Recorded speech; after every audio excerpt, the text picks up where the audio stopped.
Salut mes amis, les élèves de deuxième année collégiale internationale, les abonnés de la chaîne SFT PIC, et soyez les bienvenus dans cet épisode dans lequel on va continuer à expliquer les leçons de la première semestre de votre programme. Dans cette vidéo, on va attaquer la dernière leçon de la partie de la géologie concernant la formation des chaînes de montagne. Nous avons une petite introduction. À la frontière de certaines plaques tectoniques se trouvent des chaînes de montagnes avec des caractères bien précis. Nous avons dit il y a 12 plaques, le nombre des plaques c'est 12. Et combien de mouvements? Il y a deux types. Il y a les plaques convergentes et les plaques divergentes. Ça veut dire il y a les mouvements de rapprochement et le mouvement de l'éloignement. Entre les plaques convergentes, on trouve des chaînes de montagnes. Donc, certaines plaques convergentes, entre eux, il y a les chaînes de montagnes. D'accord? Chaque chaîne avec des caractères bien précis. Donc, les deux chaînes qu'on va étudier dans cette leçon, c'est la première, c'est les chaînes de l'Himalaya, qui se trouve entre la plaque indienne et la plaque euro-asiatique. Et la deuxième chaîne, c'est les chaînes des Indes qui bordent l'ouest de l'Amérique du Sud. Donc, il y a deux chaînes. L'Ankrao, c'est les chaînes de l'Himalaya et les chaînes des Indes. Quelles sont les questions de cette leçon? La première question, quelles sont leurs caractéristiques? Comment se forment les chaînes de montagne? Et la dernière question, quelle est la relation des chaînes de montagne avec la tectonique des plaques? Fin de la leçon, on va étudier deux chaînes. Qu'est-ce qu'on va étudier? On va prendre chaque chaîne, les caractéristiques d'elle, puis on va voir quelles sont les étapes de formation de la chaîne. D'accord? Et finalement, on va déduire la relation entre la tectonique des plaques et la formation des chaînes de montagne. D'accord. Donc, on va commencer par les chaînes des Indes. Ce sont des chaînes de subduction. On va voir, il y a deux types de chaînes. La première chaîne, ce sont les chaînes de subduction. Un exemple, c'est les chaînes des Indes. Les caractéristiques des chaînes de subduction ou des Indes. Pour savoir les caractéristiques, vous avez un petit exercice, l'activité 1. En vous donnant 3 documents, le document 1 représente la situation géographique des Indes, le document 2 c'est un paysage de la chaîne des Indes, et finalement c'est le document 3 qui représente le volcan andésitique dans la chaîne des Indes. À partir de ces documents, dégagez ou tirez les caractéristiques de la chaîne des Indes. Donc, on va expliquer document par document pour tirer les caractéristiques. Regardez, nous avons dit la situation de la chaîne des Indes située en quoi? À l'ouest de l'Amérique du Sud. On a dit, c'est la plaque de l'Amérique du Sud, ou là le continent de l'Amérique du Sud.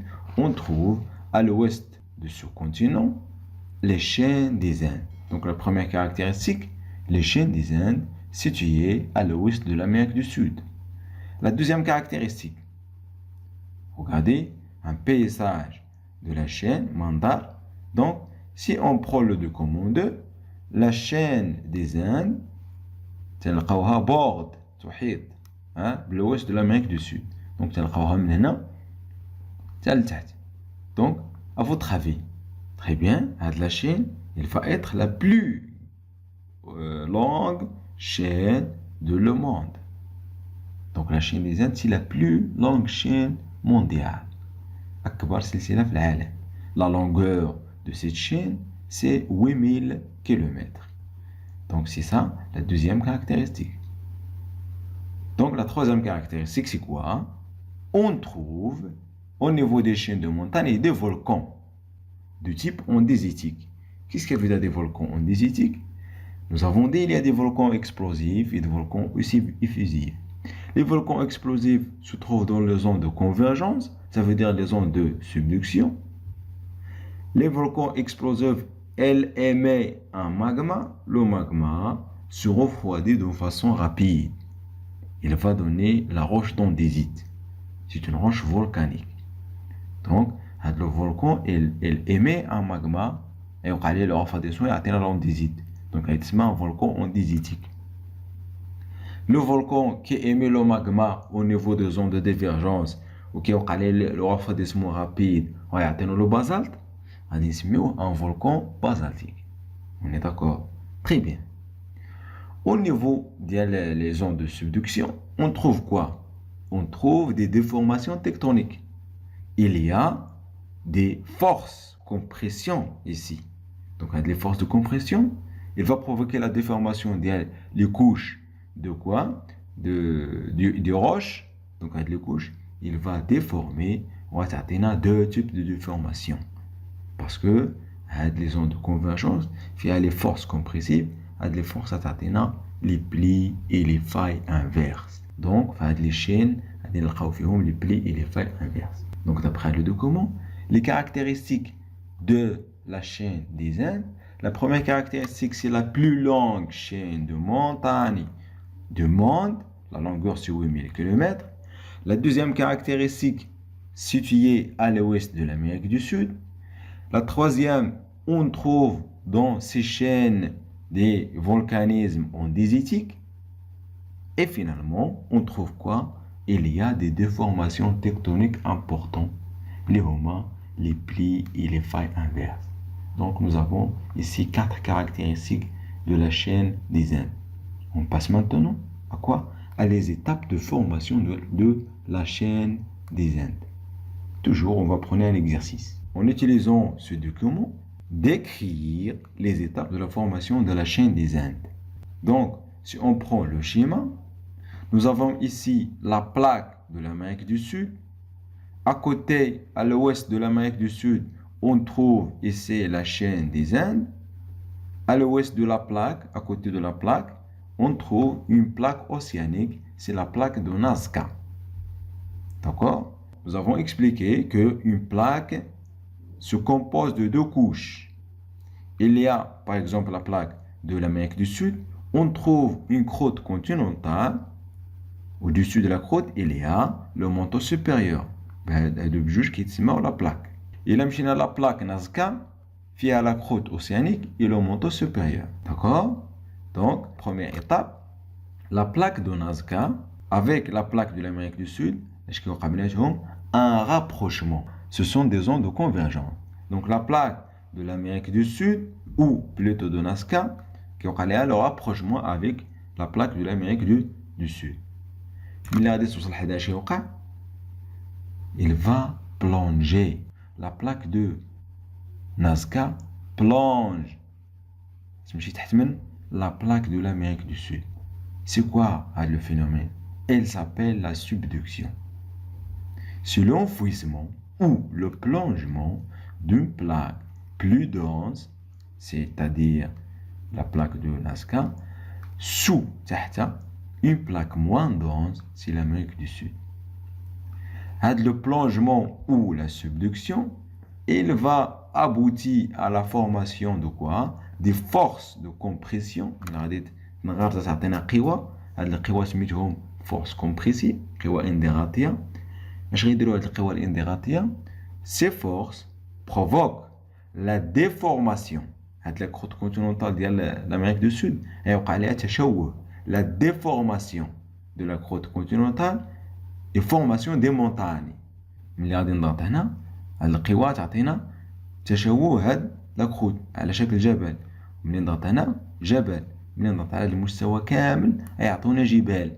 دونك هاد الجبال على شكل اون شين كتسمى لا شين دي زاند. دونك هادو هما لي زيتاب دو لا فورماسيون دي شين دي زاند.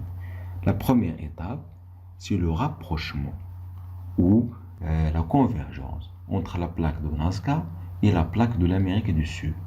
Le rapprochement, il va provoquer l'enfouissement de la plaque de Nazca plus dense sur la plaque sud-américaine moins dense.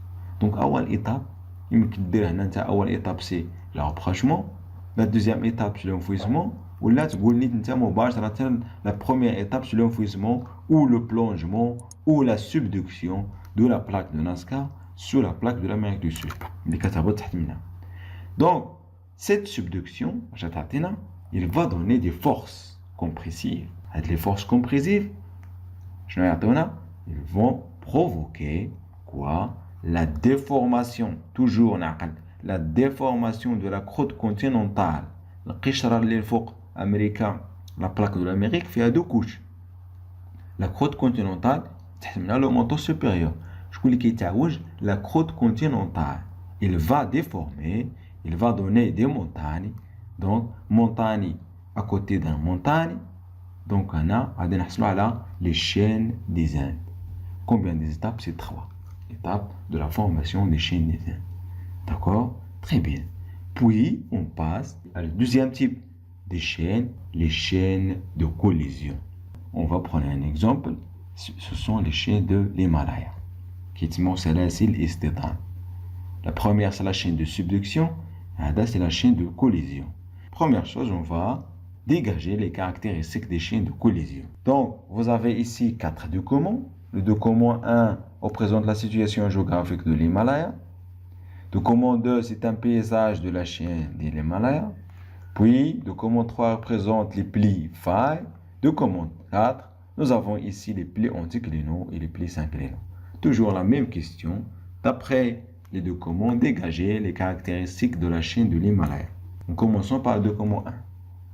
La première caractéristique, c'est la situation. Nous avons dit, l'Himalaya se trouve entre la plaque jaune, c'est la plaque indienne, et la plaque, l'Asie et l'Europe, la plaque euro-asiatique. Donc l'Himalaya se trouve entre les deux plaques. C'est la première caractéristique. La deuxième caractéristique, si on prend un paysage, regardez, nous avons ici des montagnes, les gros. Donc les montagnes, qu'est-ce qu'on peut déduire? On peut déduire que l'Himalaya, je nous fais des montagnes qui ont une grande altitude. Donc l'Himalaya se caractérise par la présence des montagnes de grande hauteur. Le mont le plus important, c'est le mont de Everest. L'altitude du mont de Everest culmine à 8848 mètres d'altitude. D'accord? Puis, dans les chaînes de l'Himalaya, on trouve des déformations tectoniques. On trouve 3 types. On trouve des failles, quoi d'autre? Des plis, et on trouve des plis-failles. Qu'est-ce que ça veut dire les plis-failles? Ça veut dire en déformation, c'est deux types. Un pli, le pli qui a une faille, une cassure. Donc, c'est pli-faille. D'accord? Donc, l'Himalaya se caractérise par 3 caractéristiques. La première caractéristique, c'est quoi? L'Himalaya, on trouve de l'Himalaya les plus hautes montagnes du monde. Il y a le mont Everest qui culmine à 8848 mètres d'altitude. Il y a la première caractéristique. La deuxième caractéristique, l'Himalaya, la situation d'Himalaya, se trouve entre la plaque indienne et la plaque euro-asiatique. D'accord? Et finalement, dans l'Himalaya, il y a des déformations tectoniques importantes et très variées.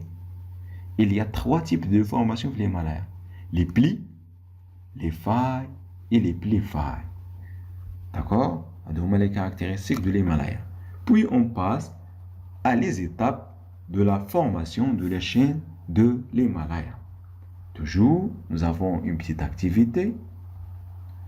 En vous donnant ici 2 documents. Le premier document qui représente les étapes de rapprochement du continent indien et continent asiatique. Et document 2 qui représente les étapes de formation de la chaîne de l'Himalaya. Donc, on prend le document 1. La première étape de la formation des chaînes, c'est quoi, à votre avis? Très bien. Il y a un rapprochement entre le bloc indien et le bloc euro-asiatique. Le bloc, ça veut dire la plaque. D'accord? Regardez ici. avant de 71 millions d'années, la plaque indienne, elle est éloignée avec la plaque euro-asiatique. Puis, واحد التاريخ غادي كيقرب إلا خدينا avant de 38 millions d'années. Regardez la plaque indienne فين وصلت. Et actuellement, la plaque indienne مع la plaque euro-asiatique كيبانو بحايلة ملاصقين. Donc la première étape, c'est le rapprochement entre les deux plaques. Mais quand la plaque indienne est éloignée avec la plaque euro-asiatique, très bien, un océan. Il s'appelle l'océan de Tétis. D'accord? Puis l'océan, d'abord, très bien, il est disparu. Comment? Pour répondre à la question, on prend le document 2. Donc, il faut prendre par cœur que chaque plaque a deux couches. Il y a l'Inde, la croûte continentale et le manteau supérieur. La plaque euro-asiatique a la croûte continentale et le manteau supérieur. Et la plaque une plaque océanique. Je la croûte océanique et le manteau supérieur. Donc, à l'étape, la croûte continentale se rapproche, qui a le rapprochement avec la plaque euro-asiatique. D'accord? Lorsque la plaque se rapproche avec la plaque euro-asiatique, il pousse la plaque océanique qui est بيناتهم. Il pousse la plaque océanique entre eux. Donc, la plaque océanique qui est il va plonger sous la plaque euro-asiatique. C'est la subduction. Donc ملي غتمشي تحت منها هذه غادي وكتقرب هذه وكتدفع هذه وكتمشي تحت منها. دونك فينالمون في الاخر غنلقاو هاد لا بلاك شنو وقع ليها ما بقاتش فين مشات. دونك وقع ليها لا سبدكسيون توتال سو لا بلاك اورو ازياتيك. اي فينالمون هاد لا بلاك انديان غادي تلاقى مع لا بلاك اورو ازياتيك. ملي غيتلاقاو اش يوقع لا كوليزيون اصطدام. La collision entre quoi et quoi? Entre la croûte continentale de l'Inde et la croûte continentale de l'Amérique du Sud. Donc, à de la collision, il va donner les montagnes, de grosses montagnes. Les montagnes, ce sont les chaînes de l'Himalaya. Donc, combien d'étapes? Très bien. La première étape, c'est le rapprochement ou la convergence entre les deux plaques indiennes et eurasiatiques. Lorsque la plaque indienne se rapproche avec la plaque eurasiatique, il pousse, la plaque indienne pousse la plaque océanique اللي بيناتهم. اش يوقع على la plaque océanique? Très bien. La deuxième, c'est la subduction de la plaque océanique, ça veut dire l'océan de Tétis, sous la plaque euro-asiatique. Donc اش كيوقع هذا المحيط ما غاديش يبقى غيختفي.